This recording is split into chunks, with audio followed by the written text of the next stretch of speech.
What is the deal, beautiful people? It's your boy Ramon, Lifestyles Defined. Let's talk about the Xbox One S. I don't know what the S is about. Damn it, Microsoft, again. Could we not have found another letter in the alphabet besides something Apple already uses? Whatever. So, this guy was rumored. Of course, we expected to see it at E3, and we did. And there was a lot of conversation behind it. And as it turns out, this was one of the two rumored hardware things. This is the pretty much just a smaller, better version of the current Xbox One. And it was also a rumor that Microsoft would be doing this over-the-top, super strong Xbox for the fans or the graphic whores. And that was announced to be the Project Scorpio, and that's not what we're seeing here. But you know, at first glance, when I saw the Xbox One S and what it was, I didn't quite get it. In fact, I was a little disappointed because I felt like Microsoft wasn't exactly in a position where they should be doing this incremental hardware update. And then we found out that they did, and then I looked at it and it wasn't anything super compelling. I was like, God, what the hell is the point of this? Besides making people feel like the version they own isn't the best. But nonetheless, I gave it a few days and I analyzed what it was, and I have an interested outtake on it now. So let's get into what it actually is. Right out the back, this thing comes with a 2 terabyte hard drive, which hallelujah, we shouldn't be clapping because we should have had at least a 1 terabyte in the first Xbox. So whatever, it's there now. It's 40% smaller than the original Xbox, and people complained about the size. I didn't. I don't care what the thing looks like, to be honest with you, but I guess it was important to some people and they worked on the size of it. You know, one of the things about the size that I thought was interesting, I felt like Microsoft went OD on the size of the Xbox One in lieu of the issues they were having with the 360.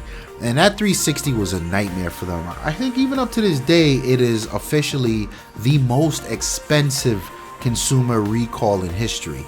Something like $1.5 billion Microsoft spent trying to make the Red Ring of Death right, and including the return program and whatnot they were doing. So I felt like they wanted to come out the gate with something that was big enough, that had enough room to breathe. So I think it's interesting to see them now shrink it back down to size. They got some confidence in the hardware that they've been running. So there you go. It's 40% smaller. It's got this new design.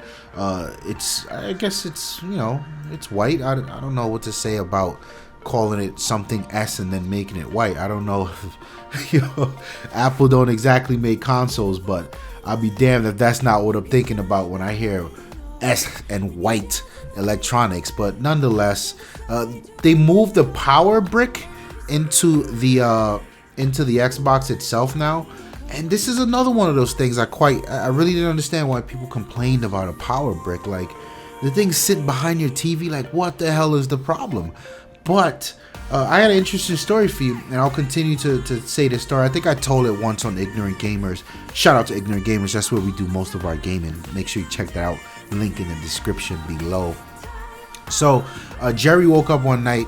There was a power surge going on in his house, and the electric company was doing something like a few blocks over, and they screwed it up. So pretty much everything in his house that was plugged into a socket was shorted out. The only thing that survived was his Xbox 360. And the reason the Xbox 360 survived is because the power brick was external, and that is what it was made to do. Now, the PlayStation 3 did not survive, and the reason the PlayStation 3 didn't survive is because the power brick was inside. So this is, to me, I always have this in the back of my head. I felt like having the power brick outside was always a smarter move.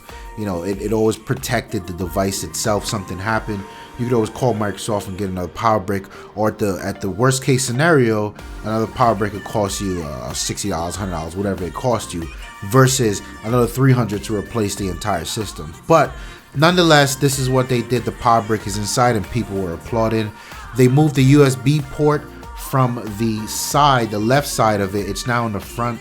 And again, this is something I did not like on the PlayStation 4. I thought that when the controller was charging, it really didn't have a good aesthetic. And I like the way the PlayStation 4 looks.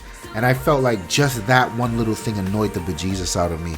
And here goes Microsoft putting it on the front. I don't know for what reason, but there's now a USB port on the front. There's the pairing button on the front. Interestingly enough, there's an infrared blaster on the front. And this will lead me, this will segue perfectly into the next point. So the infrared blaster pretty much replaces Kinect. And when you're talking about Kinect, the usefulness of Kinect to me is, of course, saying things like Xbox record that. Shit, it's not listening. Usually the Xbox, usually it's if I say the X word, it gets crazy. But for me, that was the value on Kinect. The ability to say Xbox record that. The ability that when I say Xbox on, when I come home, that it listens and it turns on not only the Xbox, but through the infrared technology on the Kinect, it turned on my my tuner and it turned on my TV all in one shot. And that continues to be something I value. Now, Microsoft in the latest update made the voice commands available through the mic itself. So that's one thing outside of that's one, I guess, death blow to the Kinect. The fact that you can now do these voice commands with the controller. And this is the way it's supposed to be, because PlayStation had that for a while. They figured that out. Now, I don't know if the Xbox on command will work from the microphone if the controller's off. I doubt it. So to me, it's still a convenience to have a Kinect. Do I recommend, if you buy an Xbox One S, to go out and get a Kinect just for that? No, silliness. But coming to that segue, there is no proprietary port on the back of the Xbox One for the Xbox One S for the Kinect. In fact, there's an extra USB port, and Microsoft said if you have a Kinect, they'll be giving you a USB converter or dongle, whatever you want to call it, so that you can plug your Kinect into that and have the Kinect work with the Xbox One S. So it is an interesting thing to me. It kind of does signal the death of the Kinect. I don't know where they'll go from here. I really do think the Kinect was dope tech, man. I think it was worth the $100 premium, but at this point, I think the industry has spoken. They don't need a Kinect. They don't want a Kinect. And I'm not talking on the Xbox side. You look on the PlayStation side, unless you're talking about that VR stuff, people definitely don't really need that camera either. So that is what it is. The new controller that's included with the Xbox One S is kind of dope. There's now a Bluetooth stack on the controller, which means you can pair it to your PC. And there's no more proprietary wireless thing needed to make that work. And it's also got a nice grippy texture on the back. And yeah, they've added a vertical stand.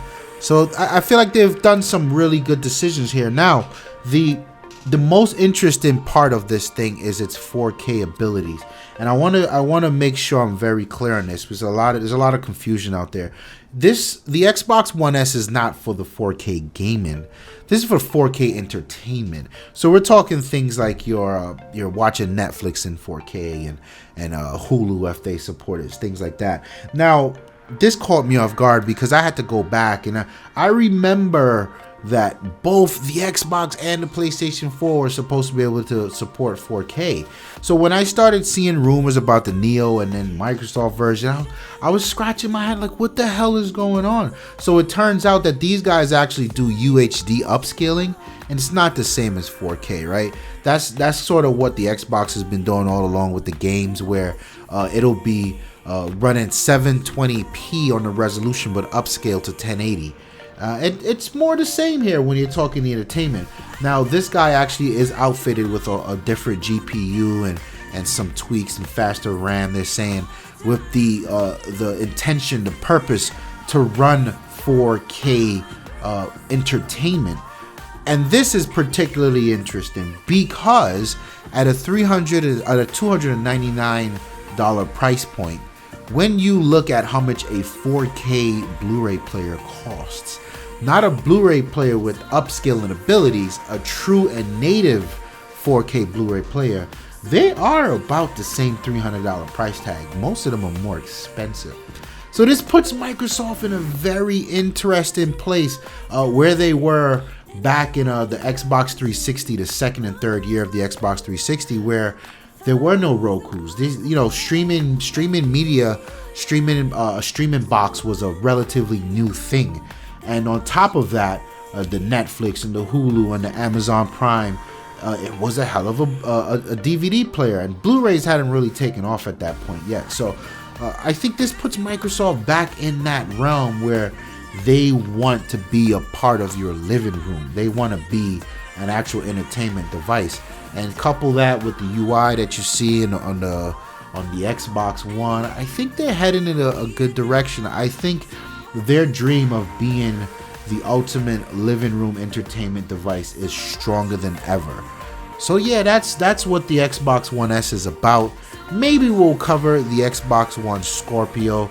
I know Snow is still gathering some notes on that. Make sure you check out Ignorant Gamerz, because Snow's been doing a hell of a job running through a lot of the covers from E3. So check that out. My name is Ramon.